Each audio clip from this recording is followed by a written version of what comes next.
Happy Thanksgiving. It is the most wonderful time of year. And I don't mean a preview to the Christmas season. I mean right now. This week of Thanksgiving, I am just filled with gratitude. It's a wonderful time of the year because we get to be grateful and thankful for the things that matter to us. And I hope you're feeling as blessed as I do. I want to just share a quick message on behalf of our team at Intention Financial Partners. My name is Zach Larson, and I am grateful for my family, my friends. I'm grateful for you, for our clients. It is a privilege to get to know you and to help make a difference in your lives. I'm grateful for our team here at Intention, and I'm grateful for the gift of time. I am constantly reminded through our work, through interactions with friends, through people I know, that we are not guaranteed that gift of time. And this summer, I got some bonus time. If you recall, I was away on a sabbatical for about 2 months, and it was absolutely incredible. Many of you have asked about it, and I realized that I really haven't shared with everyone what it was like. So there's been two main questions that I have heard from everyone. Number one was, "Are you back yet?" Well, that one's easy. Yep, I'm back. In fact, I've been back for 2 months since mid-September. If you weren't aware of that, I guess I'm not really as important as I might have thought. I'm not as needed around here. That's a good thing. But no, I've been back. I'm enjoying work. I met with many of you, and meetings will be coming up with others whom we haven't met yet. The other question is a little bit uh, more deep. It was, how was the sabbatical, and along with that, what exactly did you do, and did you learn anything? So if you care to know more about that, please tune in for the next few minutes. And if you don't, just know that I am grateful for you and your connection to our firm at Intention Financial Partners.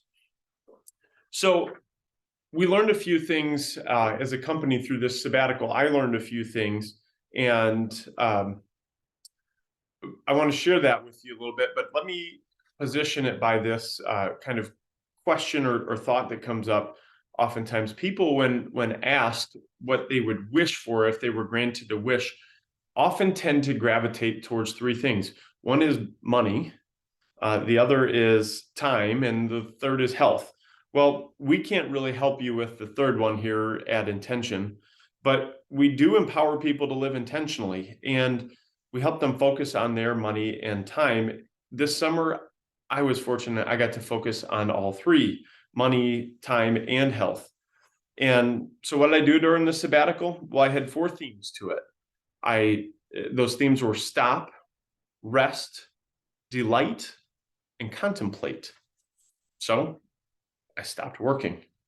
I rested some more. I enjoyed days where some days I didn't set the alarm and I slept a little later. I went to bed earlier, or I took a nap on the couch. It was nice to rest. The first month was focused more on family. Kristen and I enjoyed a trip with our four boys and some friends up to Wisconsin for a week. We had time throughout the summer and this fall to spend with extended family. I got to see my grandparents who are in their 90s. I get to spend time with my nieces and nephews and some cousins. I have 14 aunts and uncles, and I got to see and spend time with each of them. It was an incredible gift. I also found great enjoyment in the normal life around home with my kids, going back to school shopping, taking them to doctor's appointments, things that I haven't gotten to do as much. Playing catch in the yard, shooting hoops in the driveway, playing golf, and enjoying some family dinners on the back porch. I spent a lot of time delighting in nature and just delighting in the people that I got to spend time with.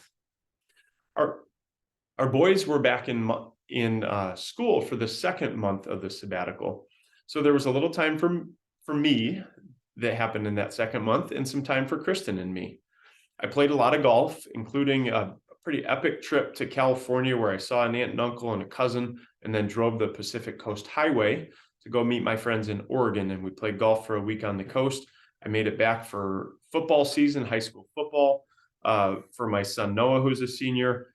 And I spent a lot of time riding bikes, took a trip with Kristen to Michigan, worked on some projects, and finally got to the point where I was kind of ready for the last part of my four themes, contemplate. And I started to do some more reading, listening, writing, learning. So near the end of all this, Kristen said to me one day, she said, "Do you think you could just stay home and keep getting paid?" I said, "Hey, that's a good idea." So I asked Corey, my partner, and he said, "Yeah, that's called retirement." So I realized I'm not there yet, but let me tell you, I understand a lot better why people want to be retired. It's pretty nice. So what did I learn from this? Why does it all matter, perhaps to you anyway? Thanks for listening and humoring me with being interested. I learned this. The first, well, I learned two main themes. The first is a little more philosophical. The second, a little more practical. So philosophically, the gift of time is precious, but nature abhors a vacuum.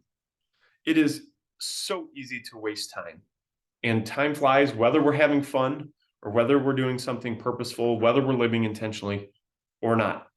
So what's the antidote to that? I tried to embrace this while I was on sabbatical. Live purposefully. As I said, I did play a lot of golf. I rode my bike a lot, and thankfully my scores got better and my times got quicker. But I realized that golf is not my purpose. Biking is not my purpose. I wasted a lot of time on my phone, too much. And I realized that that's not my purpose. It is a great gift to have time and to not have every hour filled. So we need to enjoy that. But it's also a great waste of our time, I think, to not fill some of those hours with purpose. So that's a learning, an encouragement for you. Something I took to heart is, how do I define my purpose? Well, what's mine? I don't fully know. I wasn't looking for any major changes to that. I didn't discern any. For now, I know that professionally, at least, my purpose has to do with empowering people to live intentionally. Blending faith and finances and family together through conversations with you. That's what I love to do, and I feel great purpose.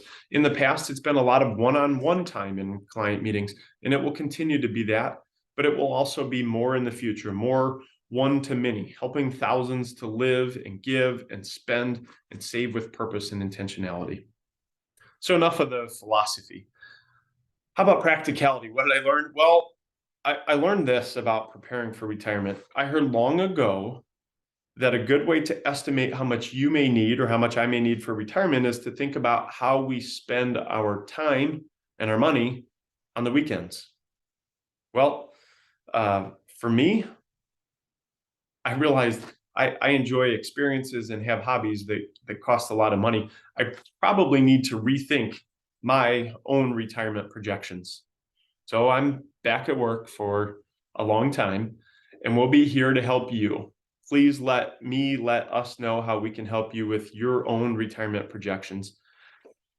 And in the meantime, enjoy some time with your family, with your friends over this Thanksgiving.